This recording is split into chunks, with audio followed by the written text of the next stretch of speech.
कैसे कोई एक इंसान पूरे देश की आवाज बन जाता है। आज हम महात्मा गांधी के उसी सफर को समझने वाले हैं।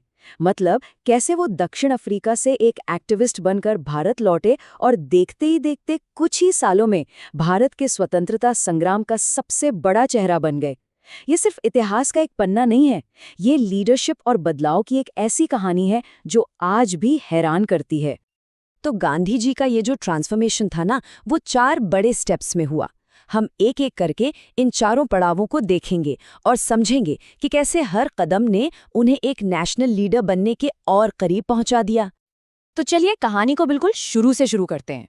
साल 1915 जब गांधी भारत वापस लौटे, सवाल ये है कि उस वक्त वो कौन थे, उनके पास ऐसा क्या था, कौन सा अनुभव था जिसने उन्हें आने वाले बड़े संघर्षों के लिए तैयार किया।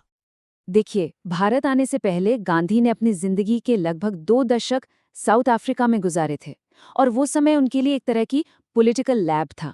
वहीं पर उन्होंने लोगों को इकट्ठा करने के लिए नटाल इंडियन कांग्रेस बनाई, अपनी बात फैलाने के लिए इंडियन ओपिनियन अखबार शुरू किया और टॉल्स्टॉय फार्म जैसे आश्रम बनाए।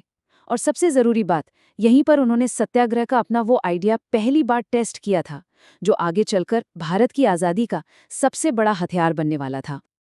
अच्छा, भारत आकर ऐसा नहीं हुआ कि गांधी ने आते ही कोई आंदोलन शुरू कर दिया हो। बिल्कुल नहीं। अपने पॉलिटिकल गुरु गोपाल कृष्ण गोखले की सलाह पर उन्होंने पूरा 1 साल सिर्फ देश घूमने में बिताया, एक स्टूडेंट की तरह जो अपने ही देश को फिर से जानने समझने निकला हो। और जब 1 साल बाद उन्होंने अपनी चुप्पी तोड़ी तो वो जगह थी बनारस हिंदू यूनिवर्सिटी का मंच। और उनका भाषण इतना जबरदस्त था कि उसने वहां मौजूद हर किसी को चौंका कर रख दिया। तो 1 साल की इस खामोशी के बाद गांधी अब एक्शन में आ चुके थे। उन्होंने एक के बाद एक 3 लोकल आंदोलनों की कमान संभाली और यहीं से पूरे देश ने पहली बार उनकी असली ताकत को पहचाना। ये जो 3 आंदोलन थे ना, ये गांधी की स्ट्रैटेजी की रेंज दिखाते हैं। देखिए, चंपारण में उन्होंने किसानों के लिए सिविल डिसोबीडियंस का रास्ता अपनाया। फिर अहमदाबाद में मिल मजदूरों के हक के लिए भूख हड़ताल पर बैठ गए, जो उनका एक बहुत पावरफुल हथियार था। और खेड़ा में उन्होंने किसानों से कहा कि वो टैक्स देना बंद कर दें, यानी नॉन कॉपरेशन करें। तो ये तीनों जीत सिर्फ लोकल लेवल पर नहीं थीं, ये असल में गांधी के लिए अपने तरीकों को भारत की जमीन पर टेस्ट करने का एक बड़ा मौका थी। तो सवाल ये है कि इन 3 जीतों का असर क्या हुआ? असर ये हुआ कि 1918 खत्म होते होते गांधी अब सिर्फ साउथ अफ्रीका से लौटे एक वकील नहीं रह गए थे, वो गरीबों और कमजोरों के एक ऐसे लीडर बन चुके थे जिनकी आवाज अब पूरे देश में सुनी जाने लगी थी।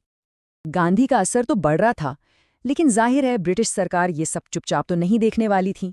अब कहानी में एक ऐसा मोड़ आने वाला था, एक ऐसा दमनकारी कानून आने वाला था जो पूरे देश को हिलाकर रख देने वाला था। ये था रॉलेट एक्ट। मतलब एक ऐसा कानून जिसके तहत अंग्रेजी सरकार किसी भी भारतीय को सिर्फ शक के आधार पर, बिना किसी मुकदमे, बिना किसी सुनवाई के 2 साल तक जेल में बंद कर सकती थी। सोचिए, फर्स्ट वर्ल्ड वॉर के बाद भारतीय लोग सुधारों की उम्मीद कर रहे थे और उन्हें मिला ये काला कानून। इसने लोगों के भरोसे को पूरी तरह से तोड़ दिया। गांधी ने इस कानून को सीधी चुनौती दी और उनके शब्द आज भी गूंजते हैं, बिना अपील, बिना वकील, बिना दलील का कानून। ये सिर्फ एक कानून का विरोध नहीं था, ये अन्याय के खिलाफ एक खुली जंग का ऐलान था। अब जरा इस टाइमलाइन पर गौर कीजिए। 6 अप्रैल को गांधी सत्याग्रह का ऐलान करते हैं। 9 अप्रैल को पंजाब में 2 बड़े लीडर्स को गिरफ्तार कर लिया जाता है और उसके ठीक 4 दिन बाद 13 अप्रैल को इन्हीं गिरफ्तारियों का शांति से विरोध कर रही भीड़ पर जलियांवाला बाग में अंधाधुंध गोलियां चला दी जाती हैं।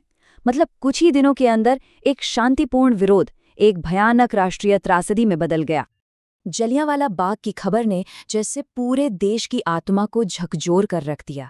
ये सिर्फ एक हमला नहीं था, ये ब्रिटिश राज के क्रूर चेहरे का पर्दाफाश था।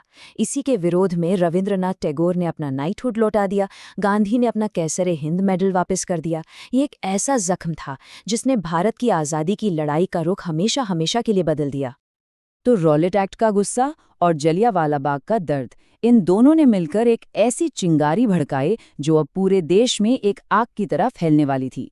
और यहीं से नींव पड़ी गांधी के पहले देशव्यापी आंदोलन की, नॉन कोऑपरेशन मूवमेंट यानी असहयोग आंदोलन। ठीक इसी वक्त एक और बड़ा मुद्दा देश में चल रहा था, खिलाफत मूवमेंट। हुआ ये था कि फर्स्ट वर्ल्ड वॉर के बाद अंग्रेजों ने तुर्की के खलीफा की सारी शक्तियां छीन ली थीं। खलीफा दुनिया भर के मुसलमानों के लिए एक बहुत सम्मानित पद था। इससे भारत के मुसलमान बहुत नाराज थे। गांधी ने इसमें हिंदू मुस्लिम एकता का एक सुनहरा मौका देखा और उन्होंने बड़ी समझदारी से असहयोग आंदोलन को खिलाफत के मुद्दे के साथ जोड़ दिया। असहयोग का आइडिया सुनने में बहुत सिंपल था, पर था बहुत क्रांतिकारी। वकीलों से कहा गया अदालतें छोड़ दो, स्टूडेंट से कहा गया स्कूल कॉलेज छोड़ दो। लोगों ने विदेशी कपड़ों की होली जलाई और स्वदेशी अपनाना शुरू किया। मकसद एक ही था, बिना कोई हथियार उठाए सिर्फ अपना सहयोग वापस खींचकर ब्रिटिश राज की जड़ों को हिला देना। ये आंदोलन अपने पीक पर था। पूरा देश एक साथ खड़ा था। ऐसा लग रहा था कि बस आज़ादी अब ज्यादा दूर नहीं है। और ठीक तभी गांधी ने एक ऐसा फैसला लिया जिसने सबको सकते में डाल दिया। उन्होंने आंदोलन वापस ले लिया। लेकिन सवाल है, क्यों? वजह थी एक घटना। चौरी चौरा नाम की जगह पर गुस्से से भरी एक भीड़ ने एक पुलिस थाने में आग लगा दी, जिसमें कई पुलिस वाले मारे गए। देखिए, गांधी के लिए अहिंसा सिर्फ एक स्ट्रैटेजी नहीं थी, वो उनका सबसे बड़ा सिद्धांत था। उनका मानना था कि हिंसा के रास्ते से मिली आज़ादी का कोई मतलब नहीं, और इसीलिए उन्होंने फौरन आंदोलन रोकने का ऐलान कर दिया। इसके बाद गांधी को गिरफ्तार कर लिया गया और आंदोलन भी खत्म हो गया। पर इसका एक बड़ा नतीजा ये हुआ कि कांग्रेस दो हिस्सों में बट गई। एक तरफ थे नो चेंजर्स जैसे राजेंद्र प्रसाद और वल्लभ भाई पटेल, जो गांधी के बताए रास्ते पर ही चलना चाहते थे, और दूसरी तरफ थे प्रो चेंजर्स जैसे CR दास और मोतीलाल नेहरू, जिनका मानना था कि अब सिस्टम के अंदर घुसकर यानी चुनाव लड़कर लड़ाई लड़नी चाहिए। आज़ादी की लड़ाई अब एक दौराहे पर आ खड़ी हुई थी। और इसी सोच के साथ प्रो चेंजर्स ने एक नया रास्ता निकाला।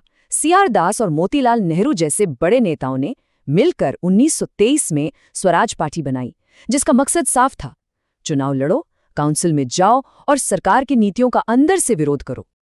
तो आखिर में हम एक बहुत बड़े सवाल पर आकर रुकते हैं। क्या उस वक्त आंदोलन को रोकना गांधी की एक बहुत बड़ी गलती थी, या फिर ये एक जरूरी कदम था जिसने देश को भविष्य के और भी बड़े और अनुशासित आंदोलनों के लिए तैयार किया, जैसे सिविल डिसोबीडियंस या भारत छोड़ो आंदोलन?